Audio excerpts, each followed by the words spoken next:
వర్ధిల్లాలి మేడిపాపన్న గారి నాయకత్వం. వర్ధిల్లాలి మేడిపాపన్న గారి నాయకత్వం. జై మాదిగా, జై మాదిగా, జై మాదిగా, జై మాదిగా. నేడు ఏబిసిడి వర్గీకరణ కోసం సుప్రీంకోర్టులో తీర్పు వచ్చినందుకు పండుగ చేసుకుంటున్నాం.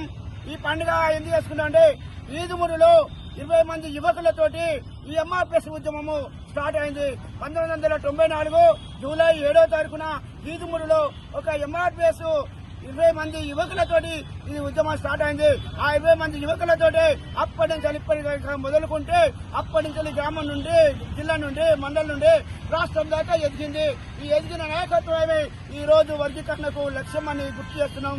ఈ వర్గీకరణ కావడం కన్నా ఈ వర్గీకరణ పార్లమెంట్ లో బిల్లు పెట్టాలని సుప్రీంకోర్టు తీర్పు వచ్చినందుకు, రాష్ట్రాల వరకు బిల్లు పెట్టాలని చెప్పి సుప్రీంకోర్టు తీర్పు వచ్చినందుకు మా ముఖ్యమంత్రి రేవంత్ రెడ్డి గారికి, మా మంత్రి అయిన రాజనరసింహ గారికి, మా ఎమ్మెల్యేల గారికి, మాజీ ఎమ్మెల్యేల గారికి, మాజీ మినిస్టర్ గారికి, మాజీ ఎంపీల గారికి, మా కావ్యక్క గారికి కూడా మేము శుభ సందర్భంగా శుభాకాంక్షలు తెలియజేస్తున్నాం.